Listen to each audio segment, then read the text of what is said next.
I'm coming. I swear it better not be the Dom again. Oh, fuck. It's not the Dom. No, not the Dom. A much better kind of Dom. Hello, Brian. I have missed you. Your convenient and adorable cabin baggage size. The way you sultrily elongate the end of your sentences. So Do you want to watch a Paul Matthews film or not? Well, yeah, but you kind of ruined it. I had a whole soliloquy planned.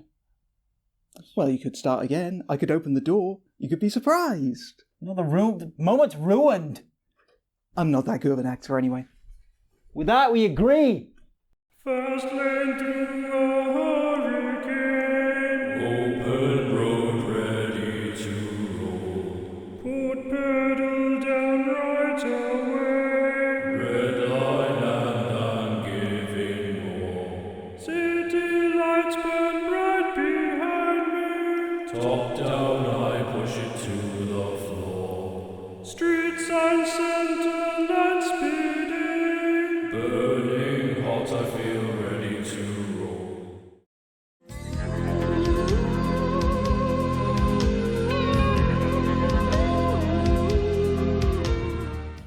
So what's on the list this time? Oh, Hooded Angels. A 2000 Western, also known as Glory Glory. I'm mentioning that now so I can do a glory hole joke later. What? I do my research too.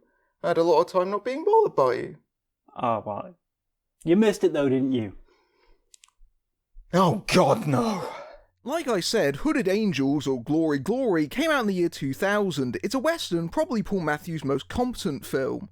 Not good, but better? Like most/all of his films, it's set very far from where it was actually filmed, in this case South Africa, again, this time doubling for the United States. Better than it doubling for York, Kentshire, or wherever the little unicorn was supposed to be set. I thought we established that was set in Wakanda in a secret white person safari park. The bigger names they managed to cajole into appearing this time are Amanda Donoghue from The Madness of King George and Liar Liar, the MCU star Paul Johansson, Matthew's cinematic universe. Oh, thank fuck, I was about to panic. Don't worry, this one doesn't have stupid quantumanium in it. And best of all, the man, the myth, the horny hobbit himself, Gary Busey. I am a horny hobbit, hoo-da, hoo-da, oh, I have my horny and my horny hobbit goes. Personally, I'm kind of excited about seeing future Dragon Age star Gideon Emery in the flesh. It'll be interesting to see what about this production drove him to do mostly voice roles for the rest of his career. Anyway, as always, we start off with peak viewing. Peak of what movie? Peak of what? Though to be fair, the more I see of this in front of his films, the more I feel that it's at least partially ironic. And then, contextless noise.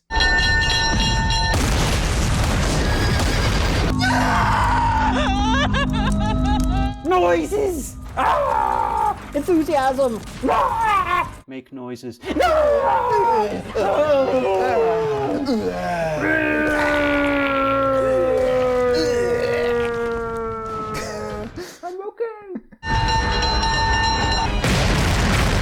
I guess it wouldn't be a Paul Matthews movie if it didn't open with an abrupt, jarring scene without any context whatsoever, leaving the audience to piece it together throughout the entire rest of the running time.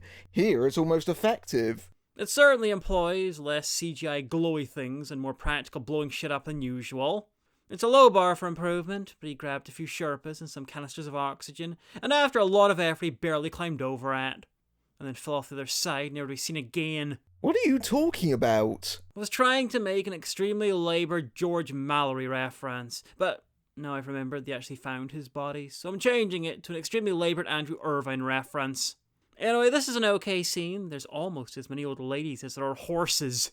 I don't understand why everyone's so obsessed with getting into this building, seeing as most of the shots of buildings have them randomly exploding. Yeah, but that must be the only building they didn't store piles of kerosene and fireworks in.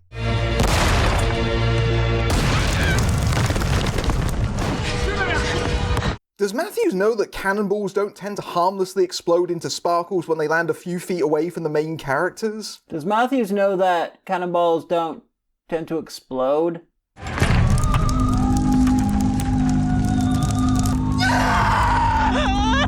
Oh, come come on, the makeup job's not that bad. I think that's the moment she realised she was in a Paul Matthews film. Is it funny that I don't even know what war this is meant to be? Not yet, but it's getting funnier. Ah, good sign. When you aim for the kid, you best not miss. Okay, that wasn't even an accident. The kid did something to piss that guy off. Not many directors would have a child be brutally shot 3 minutes into the movie, let alone one barely introduced to the audience, but Paul Matthews is that director. And because we've had virtually no setup, it ends up just being more unintentionally funny. And boy does he put a lot of focus on the kid's bloody wound and corpse. Where the fuck was this Matthews and Merlin or the little unicorn? He could have been killing Chad Bradoff hilariously instead of giving him lines that he can barely say in an accent he can barely even conceive of. Not easy for her. What about me? I didn't ask to come here. Great!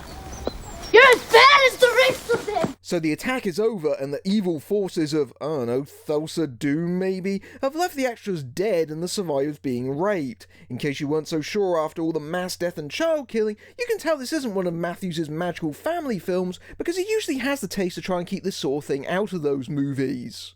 We're going to have lots of fun. Most of the time at least. Hannah, please! Please! Yeah, Hannah, why don't you come back inside and play some, huh? Holy shit, that's the same guy from Merlin Return. It's like he's Paul Matthews' official rape mascot.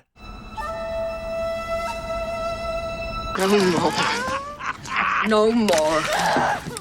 No more!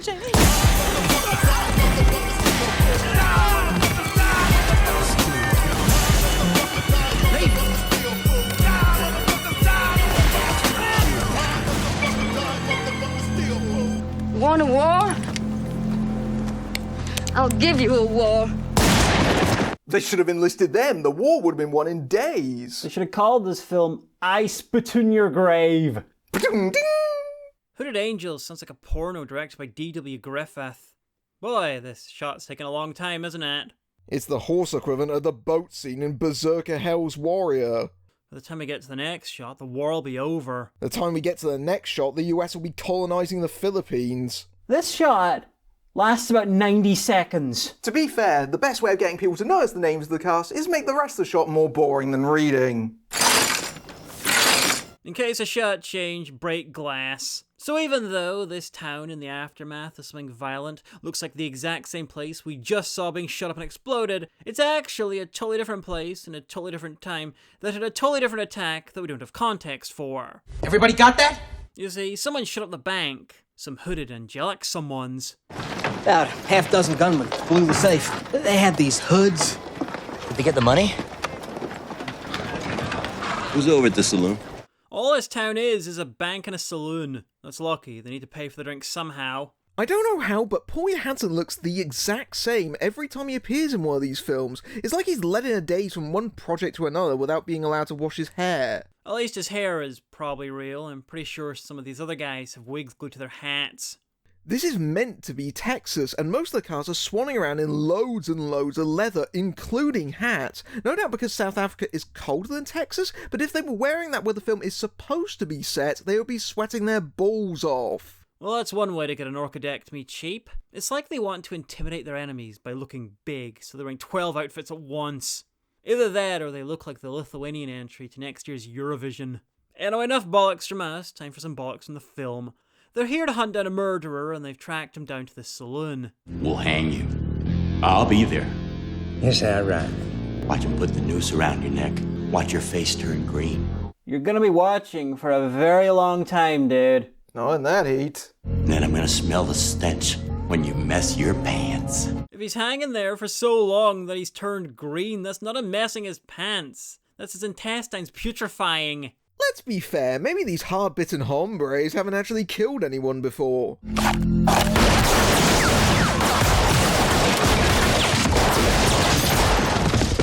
Well, better late than never. I ain't firing. Don't shoot. You shouldn't have pushed him, Jack. He had a right to a fair trial. Really now? Was the Wild West really known for its fair trials? Especially when the guy shot the posse's friend and stole his horse. I suppose you didn't shoot old Wilbur in the back. Neither. Yeah, 'cause, you know, there's a horse outside. Says you're a skunk-bellied liar. There was a fair trial by combat. I love the sheriff's reaction to all this. It's like he knows he should be arresting them right now, but he doesn't want to. So did that scene have a point? Probably not. No, it didn't. It's just there to tick off another Western trope. Outside, Johansson takes off his hat and replaces it with the only thing nearby that's worse looking than it, a Cthulhu Klux Klan mask. He also finds this medal. It was taken off this general who was shot earlier on. You see, he's the dead general's son, and this is all a coincidence because the writer was lazy. It was Pa's. Some bastard ripped it off him in Silver Creek the day he was killed. They also didn't film stuff that make the plot clear. Well, obviously, it's a Paul Matthews movie. That's like deliberately watching a Wes Anderson film and complaining it's neurotic. You should have seen it, Jack.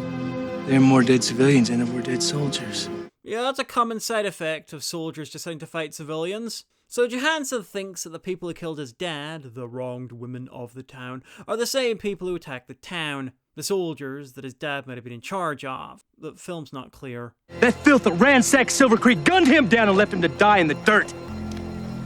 You saying that gang that knocked off that bank last night are the same renegades killed your pa? If I didn't, we wouldn't have a plot. You're damn right.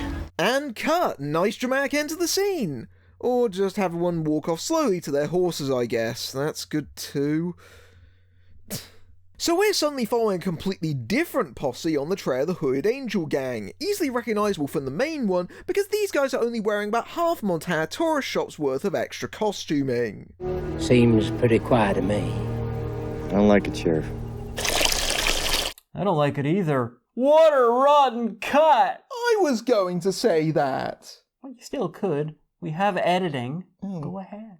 Can I? Yes. Well, alright. Water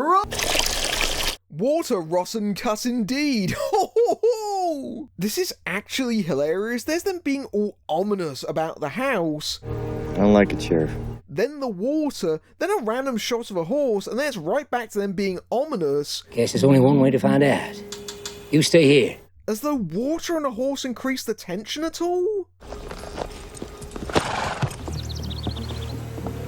You know, if this was any other director, I'd expect this to be the start of a zany brothel scene. I think these must be the big titular Hooded Angels. Why? They haven't got shit all over them. The sight of clean women literally makes the sheriff so horny, he takes off his hat to hide his erection. Part of me wonders if the inception of this film was that Matthews was watching the Drew Barrymore western Bad Girls on Channel 5 one night and decided, what if it was hornier? Well, part of me wonders if the inception for this film was that Matthews saw the Lil' Kim western Gang of Roses and decided, what if this was even worse? But then I looked it up and found out this came out years beforehand. I just died and gone to heaven. Oh, there's still time, dude. They're about half a mile away. You're getting turned on by some very tiny blurs. You will if you ain't careful. Okay, now you can be turned on. How do you like some non-consensual penetration? You man? Actually, looks like he's enjoying it more than he expected.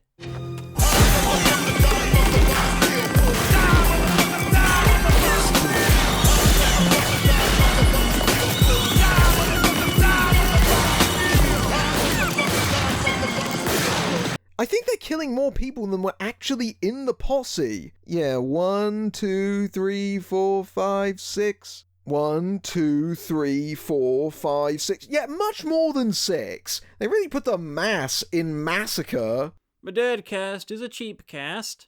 This is amazing. All those gunshots and some of these guys are still being taken by surprise. Time to die. Skull. The Society for Cutting Up Lawmen. You know, I'm not 100% sure if she's meant to be the villain or the one we're meant to be turned on by the most. Same. One of the more confusing things about this film, except it randomly not depicting important stuff, is the casting of Chantel Stander as Hannah, the lead among the Hooded Angels. She spends the whole film with no screen presence and badly trying to suppress her South African accent. April, Becky, get the horses. Are you going to tell me what to eat in there? Not gonna leave you, Ellie. I didn't think so.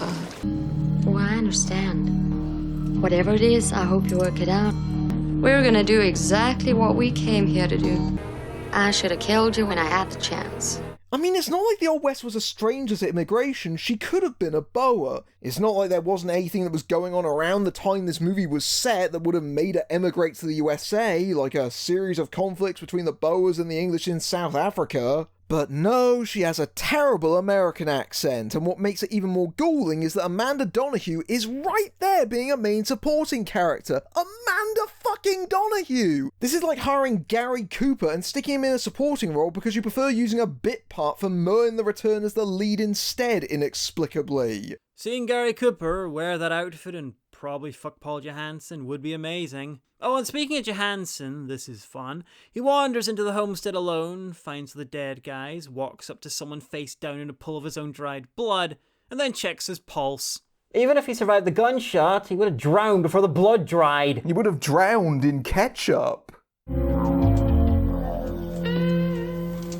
Sam? At least he doesn't check the pulse this time, but settles for feeding him up, so progress? Oh, Sam. Took you long enough? Where's Sam? Inside. Cut up just like all the rest. Ah yes, being cut up, that's definitely the main reason these people died. How the hell did this happen? Brian already told you. Guns. Sam was a good lawman. He couldn't have just walked into no trap. Oh, he barely stopped himself tripping over his dick to walk into no trap. Plus, he more like sauntered in. Oh, dick trap. Venus dick trap. Very good. Polite clap. Meanwhile, in the bathhouse of outlawness, the hooded angels are laying low and talking openly about their crimes, and they're all out of giving a shit about anonymity. What we did to that posse, I can't do it again. This scene serves two main purposes. Number one is to establish the hooded angels don't need no man, and number two, for a bit of cheap nudity. Is that a gun in your holster, hooded angels, or are you just happy to see me? Now they're just happy to see the Chinese guy they're gonna gang rape. Come on!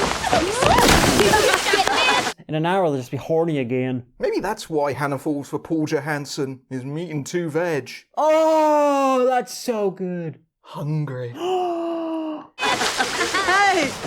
Hey, bring him back over here, ladies, when you're done. Messed up gang raping an extra, though. Contractually, can't even cry out for help. Oh, hell, this place is making me horny.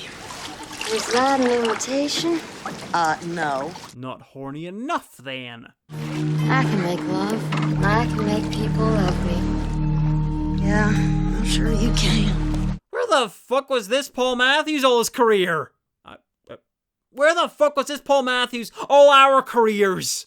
We could have had fun watching these films. Not too much fun, though. It's still kinda terrible. It's interesting that every town in this film is only half there. Either it's being destroyed, half of it's missing, or it's under construction. Could this be a commentary on boom towns in the West as a result of the gold rush? Or are they badly trying to disguise, well, obviously, the same few buildings? Place your bets now! It's the second one. I know. Now we're introduced to the film's third sheriff in just over 30 minutes, played by Gary Busey. Holy crap, about 40% of the film's non-dead male cast with lines are sheriffs.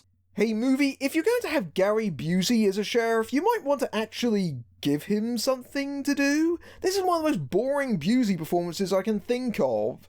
Not much to know about him except for the hoods. They've been robbing banks all across the state of Texas since the war. Paul Matthews let Craig Sheffer froth like a rabid dog. He let Rick Mayall play the Doctor. He let Paul Johansson play Paul Johansson badly several times, but he keeps a tight leash on Gary Busey? Damn. I wouldn't be surprised to learn that Busey forgot he was even in this movie before he finished, because I certainly did. Or at least I will, because time is linear, and we're totally watching the movie right now. Who are you talking to, dude? The audience. That's a camera. The audience is over there. You boys got any good news for me? I actually kind of like Busey being restrained in this. It's like the psycho lesbians and the kid being killed. Matthews is mocking us with the stuff that he could be doing all the time, but chooses not to. In this case, getting a legitimately unexpected performance out of someone. And I have to respect that level of trolling. And one day, when I manage to perform a video quietly, I'll aspire to it myself. Who are they? They've been robbing banks all across the state of Texas since the war. Which war, though? Mexican-American? Civil War? War of Texan Independence? What decade are you set in, movie? Okay, so this plot won't slowly move itself forward, so Busey directs them towards the bathhouse where the hooded angels are. And take a bath. Show me to the bathhouse. Follow your nose. And then because it's a Paul Matthews film, we're going to ignore that and watch the can-can in a saloon. Oh, shit. What's wrong? Some weird can-can related trauma? You might say that. I used up all my good can-can jokes in my Hellgate review. It was shit in South African too! That is a weird trauma. I know! Hey, why is it called a can-can again? I forget. Oh yeah, that. See, they like it. It must be a crap joke. I knew I should have kept some good ones in reserve. Anyway, time for a traditional Western greeting. Go get it, boy! Ba weep grana, weep ninny-bon to you too! Shit! Oh! Shit indeed. Oh hey, Gary Busey is also the town concierge. Neat. Okay, so this incident is what makes Johansson inexplicably attractive to Hannah. The heart wants what it wants, I guess, no matter how little sense it makes. I'm Hannah. Wes. For instance, I'm pretty sure what drew her to Psycho Ellie was their similarly garbled accents. Might be nice though, mightn't it? Get a man. Don't. You're scaring me. Sorry. Shouldn't have come. Good night. It's just not a good time. I'm a real good listener. She's gonna regret that. Johansson's character seems like the sort of guy who would bellow between thrusts. And cry. Well, obviously cry. I'll use the tears for lubrication. Ooh, sexy. In other, less disturbing sex scenes, Amanda Donahue was shacked up with this guy. What a winner. It's like watching Anne Bancroft hook up with Matthew Lillard. Hopefully he doesn't exclaim zoinks as he comes. You had enough? Yeah, my heart. Oh, okay. My heart, oh. Apparently a scene where they actually did some mutually assured seduction wasn't deemed necessary because A, she had mentioned earlier being horny. Hell, this place is making me horny. B, he was in a half-mile radius of her, and C, they interacted for a half-second in the saloon. What's the problem? Widow Wilson's. That's me. Got it. Nope, I ain't never had no real name. Thank fuck I now know why she's called Widow. Also, thank fuck I now know she's called Widow. Also, thank fuck I'm just gonna forget she's called Widow. You been in love? Oh, yeah, all right, ain't none of my business. I love every woman I take to bed. Which is longer than it lasts in some marriages. I'll bet You most do. recently. I'll bet you do. Where the hell have you been? I think my favourite part of this scene is Hannah quietly closing the door to not disturb the light that's on. Where the hell have you been? Wherever the fuck your accent went. Greece by way of Norway? I mean, it's a long way to go for a shag, especially the days before air travel. He's nobody. Swear? I swear, sweetheart. I can smell him. He smells of whiskey and stale piss that used to be whiskey. I can see why Ellie would find that a turn-off. Don't ever leave me. Where would I go? I know that look from university. Right back to slightly embarrassed heteronormativity. The next morning, Gary Busey wanders into the saloon to tell the main characters that nothing's going on. No one of any importance is rode in or rode out of this town. He then walks out of the film, probably picks up 2 checks, one for acting and one for not messing up the shit. Maybe he strips naked and runs off to his car in triumph. That's a tad unfair. There was a point to his appearance in this scene. Johansson had told him about the banks the Hooded Angels did over, and that they were most likely headed for the town to spend their loot. Don't know why he felt like he needed to update him like he was his boss, though. No one of any importance is rode in or rode out of this town. Paul Johansson's clearly the main character, not only of the film, but of everyone's lives. Regardless, long story, somehow longer than the scene I'm describing, the Angels now know that Johansson and all are on their trail. Your stinking cowhands are what's left of the Twin Forks posse is what I mean. Which naturally means that they're not going to make their excuses, leave and rob another town, while Johansson and all wait for their quarry to arrive here, but instead just going to hang out. Of course! Turns you on, don't it, knowing they're after us? Oh, yeah. Yeah, well, me too. Well, at least they went to the bother of coming up with a reason for them doing all this, rather than just escaping. That's true, but it's also the reason why most of the characters do more than half the things they do. Oh, so you're saying they're consistent characterization from Paul Matthews? Consistently horny characterization. At night, the saloon turns into a casino, complete with roulette, wheel of fortune, breast-shaped glasses, and a non-automated player piano. Just add murder, and this is literally all the things that guys in the Old West loved best. I think about half the shots in this sequence are just Ellie staring at Johansson and Hannah in various locations. You know, I think she might be jealous. Oh wait, she also hugs her hairbrush. And continues staring. You know, based on how this is all edited together, Ellie staring at them, then she's staring out the window, it's like they're trying to convince us that they're fucking in the straight. Casting these two as the leads was a mistake, not just because of her accent and his everything else, but also because there's no chemistry between them. There's meant to be a primal erotic charge here, but their scenes are more wooden than an orgy at Oak Furniture Land. Yeah, but how much wooden acting would a wooden actor fuck if another wooden actor could really touch his wood? This is crazy. What? What's crazy? This. You and me. Well, yeah, because she killed your dad and you're hunting her down, but you don't know that. And she only knows half of it. None of this is real. Oh, Christ, he's becoming self-aware. Johansson or Wes? He's not just playing himself? Anyway, and then, as though they were paying attention to our sparkling commentary in real time, she starts putting two and two together. He killed my pa. I thought you were chasing the man who robbed the bank at Twin Forks. They're one and the same. He'd do the same, but he can't count. It's eating me up inside. I'm having nightmares, for Christ's sake. Nightmares I can fix. You can't have nightmares if she won't let you sleep.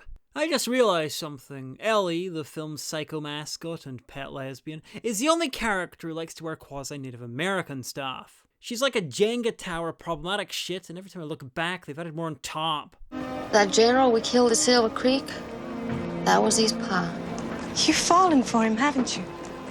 Obviously, that single-minded determination to get revenge is irresistible. And believe me, he's tried. Maybe Eddie's right. Maybe we shouldn't. Just shut up! Shut the fuck up! Please do, and never speak again. That, gentle viewers, is how you have the most inexplicable accent in a scene that includes these two, and a review that includes me. Maybe Eddie's right. Maybe we shouldn't. Just shut up!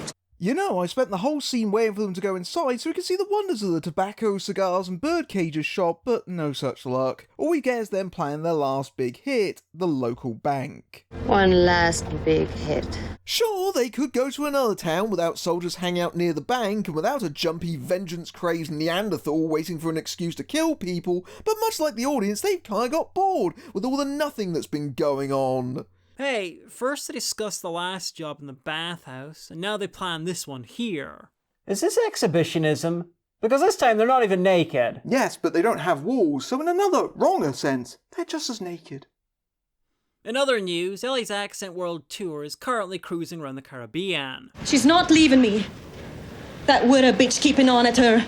She's not splitting us up. I won't let her. Not really sure you get a vote. So hilariously, Johansson and the rest of the posse were on the verge of leaving. All right, we'll ride out tomorrow. See if Billy can pick up the trail. Well, I'll drink to that. When the Angels decided to hit the bank. One last big hit. That, like him finding the medal, is a sort of dumbass coincidence that only really exists in real life or god-awful fiction. Honestly, the bank heist sequence might be the best thing that Matthews has ever directed, and genuinely quite tense and stylish. Imagine if he did this through the whole film instead of just one sequence. Yeah, he really went all out. He even imported real moisture. But seriously, they should have had a bank robbery scene earlier. When a member of the audience, even if it's me, literally forgets that they're meant to be bank robbers and starts assuming they're just serial killers, you've got a problem. I just realised something. The lost mask found at the start, it was in the middle of town, so one of them had to have removed their mask in the middle of town, right after the bank job, and still no one realised they were women. You could have had Johansson find it while tracking them, Matthews. Yeah, but that would have involved picking up the camera, taking it 20 feet, turning it 180 degrees so it looks like the middle of nowhere. And he had a lot of overlong scenes where nothing happens to shoot. Exactly. Okay, Ellie pulled her mask down because she's crazy and jealous, fine, but why did everyone else? At least she has an excuse, she's crazy and jealous. Plus earlier on, she said that Hannah was being turned on by the danger in seeing Johansson. Is that what this is about? Turns you on cause it's dangerous? No. And to be fair, she was. Turns you on, don't it, knowing they're after us? Oh, yeah. So Ellie pulling it down almost makes sense. She's trying to make it dangerous and win Hannah back. Like I said, she's crazy and jealous, unlike the rest of them. Lesbians do be crazy, though. Apparently. This time you really did it. Yeah, well, try leaving me now. Get out!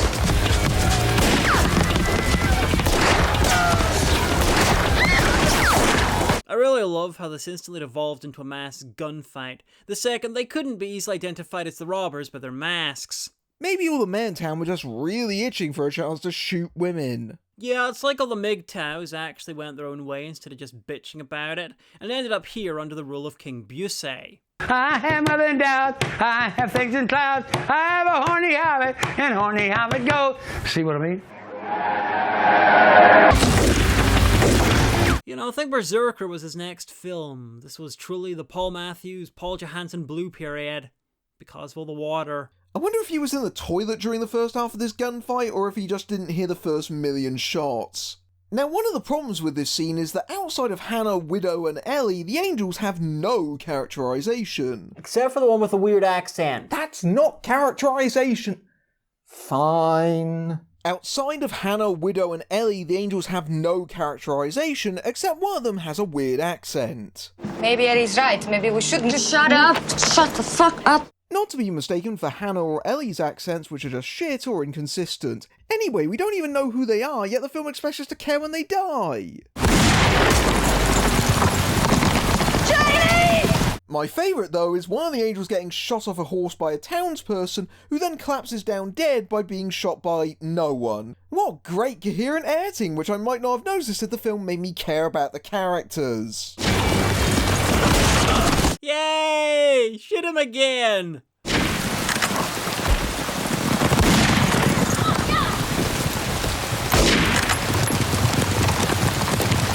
Man, they are terrible at shooting. Woman! They also forgot they had horses. Come on, Billy! Help me get him up.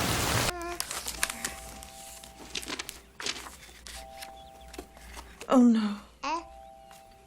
He lives. Interesting. Early chest binding. It's dangerous to bind with bandages, but this is back when men were real men.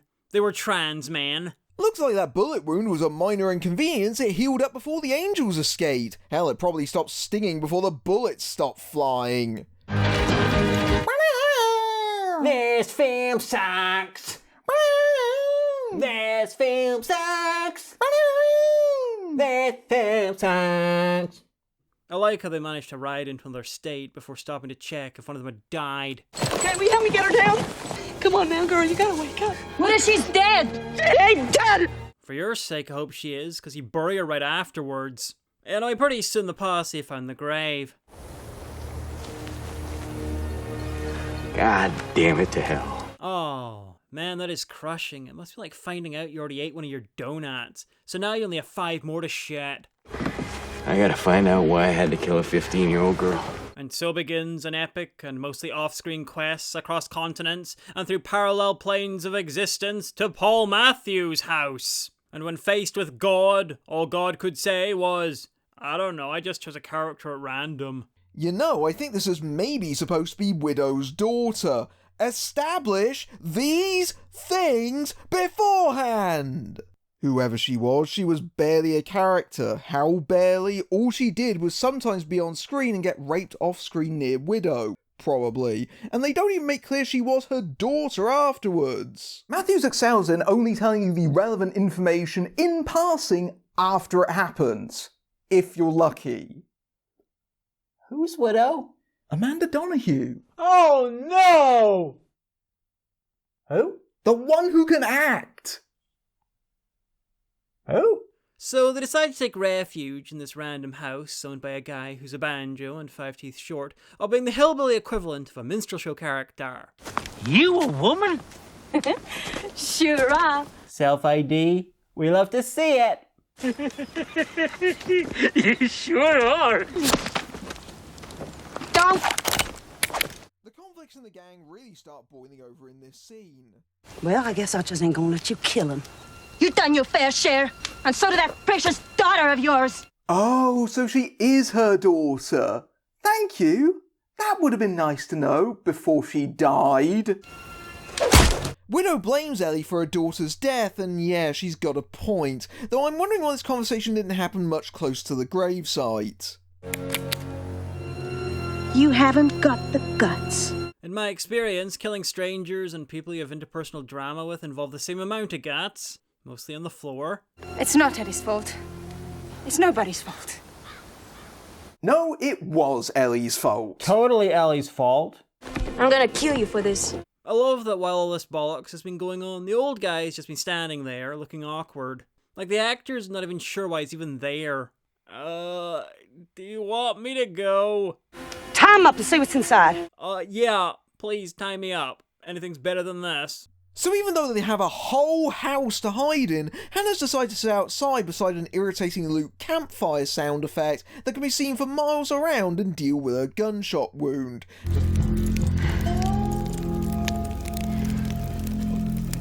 Just in case Paul Johansson ever turns up, I assume. Oh no, silly me, Hannah went off on her own at some point and the film neglected to mention it. Classic Matthews! Oh, Johnny Cash reference. Hung my head. Hung my head. Kind of sums up the film, actually.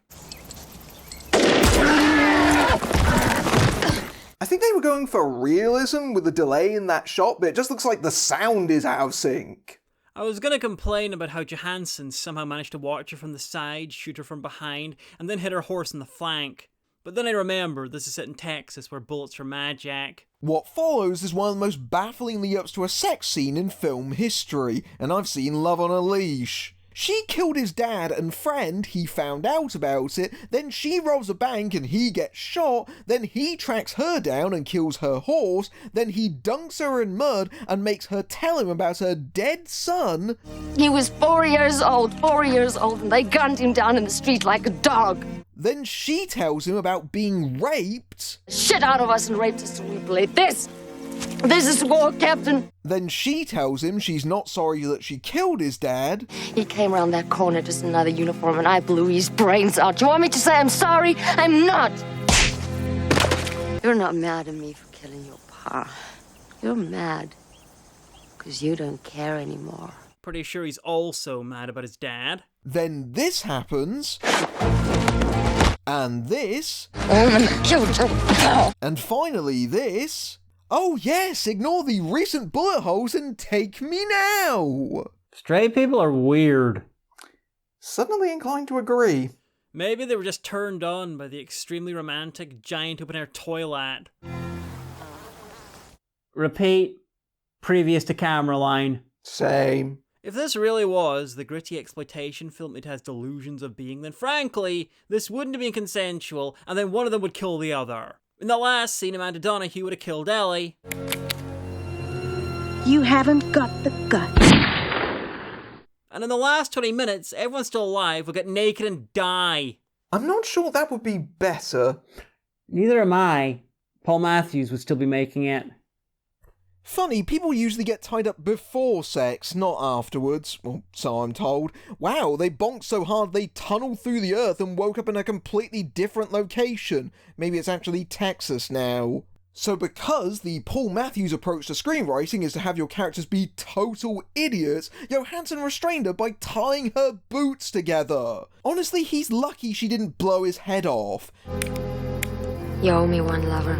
Maybe she finds his stupidity endearing. You know, I can kind of see why he was cast as Craig Sheffer's brother now. Naturally, in the morning, Johansson gets so mad about this he shits himself. Of all the dumb. The Angels head for Silver Creek, the town from the start of the film, laying untouched since the battle, except for whoever it was that dragged the bodies away and cleaned up the blood and put out any lingering fires, and then didn't stay to rebuild for some reason. Trust, this place gives me the creeps. I think it's a time warp that's keeping the place as they remember it. You know, minus all the extras and special effects and night shoots, you know, all the expensive stuff. Yeah, they do that. Wibbly-wobbly, timey-wimey, expensivey-wensivey stuff. I am sorry about the Tenant Doctor Who reference. It's okay, you can cancel it out with a trouton.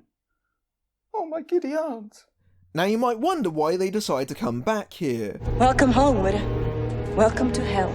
I know I am, but then I deduce this is where the finale's been hiding out, and they all want this shit to end almost as much as we do. That night, there's a storm, so naturally Ellie decides to continue her evolution into being a slasher villain by straddling Widow with a knife. Good thing Ellie was waiting for some theatrical lighting to wake up Widow before stabbing her. Well, yeah, how else are we to know that she's crazy? Literally everything she's done in the movie. Oh, yeah. Die! Time to die. Hey, Matthews, you gonna script some more dialogue? Maybe explain what the fuck's going on? No, I don't think I will. I wonder why they don't just fucking shoot her. She fucked up the robbery, she got someone killed, threatened one of the bosses. I'm gonna kill you for this. Tried to kill the same boss, and now has brought a knife to a gunfight. Time to die! I mean, I love a lesbian psycho as much as an ex-person, but none of these people are me, or the next person. I also like being with a psycho lesbian. It's why we keep making these. Ellie! Don't!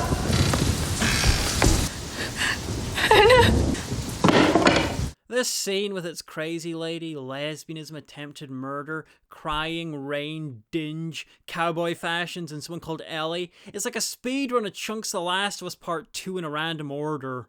It's alright, Ellie. It's alright. After that very highly localised weather/nighttime, we have some more Paul Johansson news as he's met up with his boys and come to a decision to be a fucking idiot. If I go after her again, she's gonna have to kill me. Well, then why go after her? I gotta see this thing through. That's Paul Matthews admitting to himself and the world that he couldn't be asked to come up with a reason for him to continue the hunt. He could just leave with his friends and tell Gary Busey who the Angels are, but nah, pointless, thoughtless machismo. You don't have to come along, Sil. I'm coming. I have to. Oh hey, Gideon Emery! I forgot you were on this. He wishes he could as well. I'm coming.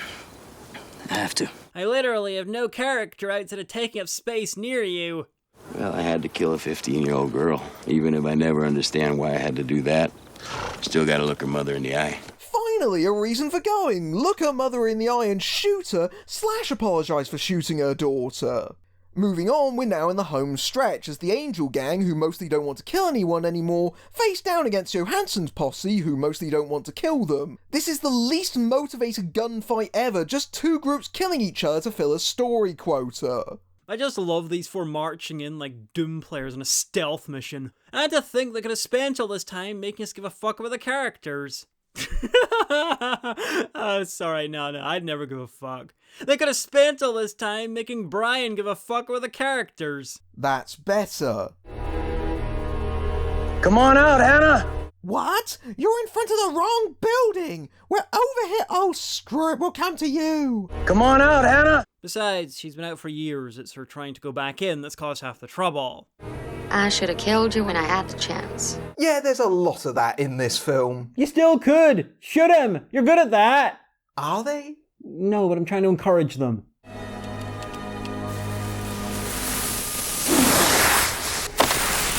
Get down! Well, that's one way to kick things off with a bang. What the fuck was she even trying to do? I doubt even she knows. Matthews probably couldn't even be bothered working out a reason for one of the sides to shoot first, so just didn't.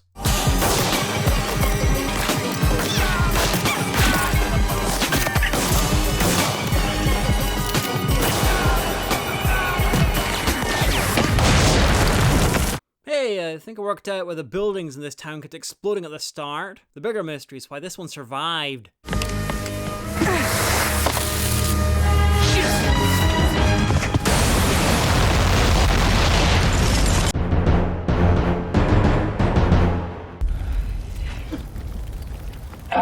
Somehow, Paul Johansson survived. Oh, no. Fuck you, movie. Fuck you. You do not put Paul Johansson in the middle of the largest explosion this side of the invention of the H-bomb and have him just shrug it off. They should be finding little atomized chunks of him in their hair for the next few weeks at least. He should be as immaterial as his acting ability. Jack! He'll live! He's not even deafened. Oh, clearly being blown up isn't a serious wound that actually hurts you. Not like being shot in the fucking leg, am I right? Sorry, it's just... the film's bad. And yet, somehow it's Paul Matthews' best. Maddening, isn't it? No, it's fucking hilarious, because I'm looking at you.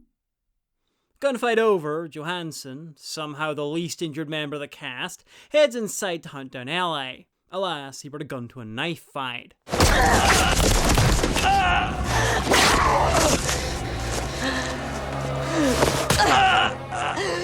As the great Hugo Myatt once said to me, "Ooh, nasty." Ooh, nasty. Right in the rubber hand.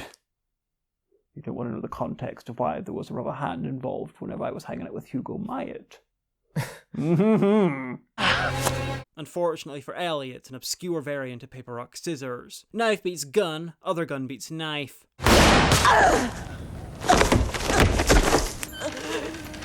Now that she's killed her experimental phase,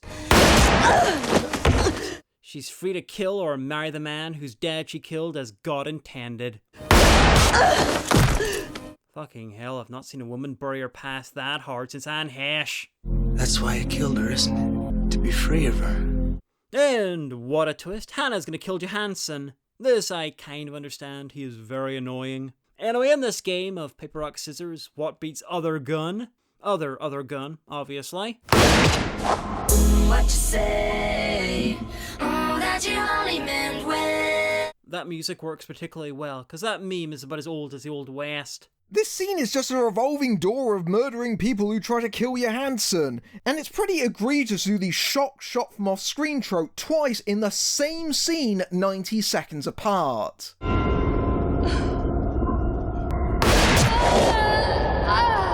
It would have been far better if Matthews had gone for the more obviously tragic ending and had Ellie mortally wound Hannah as she died, or at the very least had a shot of Hannah and Ellie's bodies together. They died on the same spot, in the exact same way. They're clearly meant to be a tragic mirror, and Matthews even fucked that up. Or he could have just done the sensible thing and had everyone leap off a cliff. Well, obviously. I can't tell, is this a literal case of bury your gays and fellow travellers? I mean, they buried Ellie and Hannah, but the other angels and members of the posse are nowhere to be seen. Are they hanging out just off screen, or lying mouldering in the sun because they're not the main characters? So what are you gonna do? Fresh start? Get myself arrested. You? Remember I was shot 20 minutes ago and collapsed in pain. Sounds like a plan. And that's Hooded Angels. Okay, boys. Oh, fuck, they were just hanging around off screen. Including the one who got shot in the lung. Are they all invincible? Anyway, I don't care. That was Hooded Angels. Psycho lesbians, South Africa competently doubling for somewhere for once. Sometimes dynamic camera work. No CGI. This is Matthews on his A game, only moderately shit. Moderately is doing a lot of work in that sentence. It is if you've seen enough films. Apart from the shitness, its main problem is that it's 2 or more films at once. The roaring, rampage or revenge exploitation flick, the romantic drama between damaged, star-crossed lovers, and a mostly terrible action film. And yet it's still Matthews' best film. Stroke films. Stroke films. So what did you think? Well, it has more laughs than Wagons East, and no one died making it, so it has that on Wagons East.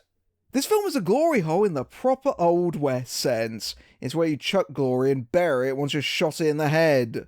What are we meant to take away from this story, where most of the angels end up dead at the end of it for senseless reasons? Who knows? I know this might be a shocking opinion, but I think this might be the closest thing we've seen to an actually decent Paul Matthews film. It is pretty far from good, but it is in the same vicinity, in the same country, in the same landmass. There is the germ of an idea here with the battle of the sexes element, and the production values are largely solid, but it is the usual Matthews execution that sinks it. The sluggish pacing, the unfocused and unclear script, the bad acting, the complete waste of the bigger name cast members, all of which we've come to expect from him by now. If Matthews knew what he was doing, he could have made a solid western, but instead the result is muddled, especially in terms of the Hooded Angels themselves, where it can't decide whether it wants the vigilantes to be sympathetic anti-heroes or outright villains.